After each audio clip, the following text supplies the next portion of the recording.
अस्सलामु अलैकुम वरहमतुल्लाहि वबरकातुहू। भाइयों, मैं एक ज़रूरी बात आप सबके साथ शेयर करना चाह रहा था। हम अक्सर मसाजिद में देखते हैं कि मस्जिद के आदाब बहुत सारे नौजवान जो है बिलखुसूस उसको बजा नहीं लाते। चूँकि मालूमात की कमी की वजह से ये उनसे कोताहियाँ सरज़द होती हैं, जिनमें से मैं चंद आपके सामने ज़रूरी समझता हूँ आपके साथ शेयर करूँ, आपको बताऊँ,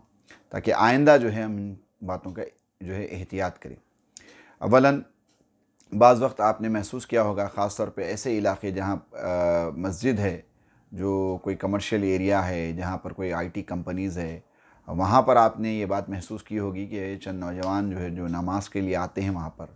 और वो शूज़ पहनते हैं, तो अक्सर ऐसे नौजवानों के पैर से जो है वो बड़ी नाज़ेबा और बहुत ही बिल्कुल नापसंदीदा एक बो आती है। हालांकि वो नौजवान वज़ू बना चुके होते हैं, लेकिन इसके बावजूद उनके पैर से इस तरह की वो पसीने की जो बो आती है उससे कराहियत होती है और आजू बाजू जो लोग खड़े हुए होते हैं उनको एक बेचैनी की कैफियत पैदा होती है। तो लिहाजा मैं ऐसे नौजवानों से गुजारिश करता हूं कि वो एहतियात करें और पैर को जो है किसी तरह से जो है साफ़ करने की और वो बोझ से जो है अपने आप को छुटकारा पाने की कोशिश करें, ताकि उनको तो शायद वो आदी होते हैं, वो बोझ से वो मुतासिर नहीं होते, लेकिन आजू बाजू जो लोग खड़े होते हैं उनकी नमाज़ मुतासिर होती है, उनको एक बेचैनी होती है, वो नमाज जो है मुतमईन क़ल्ब के साथ दिल लगा कर जो है अदा नहीं कर पाते, उनका माइंड डाइवर्ट होता है और वो बेचैनी की कैफियत में नमाज अदा करते हैं। तो इस बात का ख्याल रखें कि आपके पास से किसी भी तरह की जो है वो बो ना आए, बल्कि खुशबू का अहतमाम करें जहाँ तक हो सके। अल्लाह रसूल को भी ये बात पसंद है और फ़रिश्तों को भी ये बात पसंद है। दूसरी अहम बात जो मैं महसूस किया, अक्सर लोगों को देखते हैं मस्जिद से जब निकलते हैं तो उनके जूते चप्पल जो रैक्स में रखे हुए होते हैं वो लोग जो है निकाल कर फ़र्श पर फेंकते हैं, जिससे एक तरह की आवाज़ पैदा होती है। वो भी जो है बुज़ुर्गों ने आदाब के ख़िलाफ़ बताया है, मस्जिद के आदाब के ख़िलाफ़ है। मस्जिद से आप बिल्कुल जो रैक्स में या कहीं पर भी जूते या चप्पल रखे हुए हैं वो निकालें, लेकिन ज़मीन पर आहिस्ता रखें बजाय उन्हें फेंकने के या ज़मीन पर पटकने के। तीसरी अहम बात जो मैं आपके सामने शेयर करना चाहता हूँ वो ये है कि मस्जिद में अगर आप बाज़ नौजवान जो किसी वजह से मस्जिद में आकर वज़ू या तहारत से फ़ारिग़ होते हैं तो या वज़ू बनाते हैं,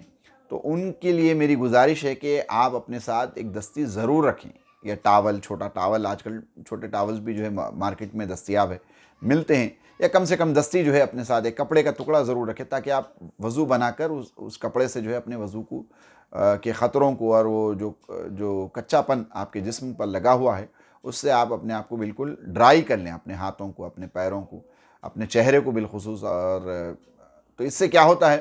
कि उसके चंद फ़ायदे, एक तो आपके बाजू वालों को जो है वो कच्चापना लगेगा नहीं, क्योंकि आप कच्चे पैरों के साथ, कच्चे हाथों के साथ आकर खड़े हो जाते हैं नमाज में, तो उससे जो है उनको जो है किसी तरह की तकलीफ़ नहीं होगी। दूसरी चीज़, चूँकि कच्चे हाथों पैरों के साथ अगर आप नमाज अदा करते हैं तो जानेमाज़ का वो हिस्सा भी जो है कच्चा हो जाता है। तो इससे ये होता है कि दोबारा अगर कोई वहाँ पर नमाज़ पढ़ना चाहे तो उन्हें किसी तरह की एक तरह की रुकावट या कराहियत महसूस होती है, वो वहाँ पर अदा नहीं करना चाहते। तो मेरी आपसे अदबन गुजारिश है नौजवानों से कि एक कपड़ा अपने साथ ज़रूर रखें, ताकि आप वज़ू बनाते ही फ़ौरन अपने जिस्म को सुखा लें। चौथी बात, मैं ज़्यादा तवील अपनी गुफ्तगू को नहीं करूँगा, चौथी बात जो आपके सामने ज़रूरी समझता हूँ शेयर करना वो ये कि अपने साथ टोपी ज़रूर रखें। अक्सर हमारे नौजवान जो है मस्जिद में आकर टोपी पहनते हैं और बाज़ मसाजिद में ऐसे टोपियाँ होते हैं जो बिल्कुल फटी हाल होती हैं, बिल्कुल फटी हुई होती हैं, बिल्कुल उसके टुकड़े टुकड़े हो जाते और बिल्कुल चिंदियाँ चिंदियाँ हो जाती, लेकिन इसके बावजूद हमारे बाज़ नौजवान जो है वही टोपियाँ पहनकर नमाज अदा करते। उससे तो अच्छा है, बुज़ुर्गों ने फरमाया कि बगैर टोपी की नमाज अदा कर लिया। हालांकि ये खिलाफ सुन्नत है, लेकिन अगर आपके पास ऐसी टोपी नहीं है, किसी तरह से आप अच्छी टोपी नहीं पहन सकते, तो बेहतर है कि आप बगैर टोपी के पहने। और जहाँ तक हो सके बहैसियत मुसलमान अपने साथ जो है एक टोपी और एक दस्ती ज़रूर साथ में रखें, ताकि आप जहाँ कहीं भी नमाज अदा करें, पहले तो आप लोग काबिल मुबारकबाद है ऐसे नौजवान जो नमाज़ें अदा करते हैं। अल्लाह तबारक व तआला का फ़ज़ल व एहसान है कि अल्लाह ने पसंद किया आपको अपने हुजूर अपने घर में खड़ा होने के लिए। तो इन बातों का ख़ास तौर पे ख़्याल रखें। और एक आखिरी बात मैं ज़रूरी समझता हूँ जो इजाफ़ा करना चाहूँगा वो ये कि मस्जिद में अगर आप रकात यानी हालत नमाज में खड़े हों तो बजाय पैरा फैला कर अकड़ कर खड़े होने के बजाय अपना बिल्कुल आजिज़ी के साथ, बहुत ही तवाज़ो के साथ, बहुत ही नरमी के साथ अपना अंदाज़ इख्तियार करें और सर झुकाकर हाथ ناف پر یا جیسے بھی آپ کے حسب جو مسلک ہے، آپ جس مسلک کو فالو کرتے ہیں اس حساب سے جو ہے آپ ہاتھ باندھ لیں،